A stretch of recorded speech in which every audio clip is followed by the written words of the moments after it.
गोटे हॉस्पिटल ले गोटे छोट पिला रोहन बयस 10 वर्ष बिछणारे पड़ी।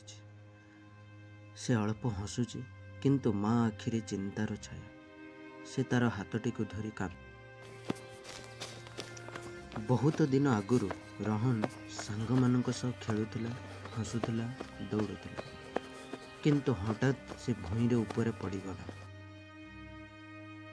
डाक्तर आसी शांत स्वर रे कहिले, ता शरीर बहुत खराब, ता पाखरे बेसी समय नहीं।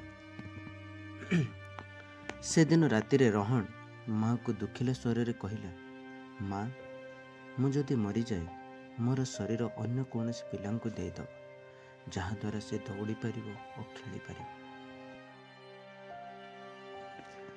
एक कथा कहिबा परे रोहन ए दुनिया छाड़ीदेला। माँ ताको धरी कांदिबाकु लागिले।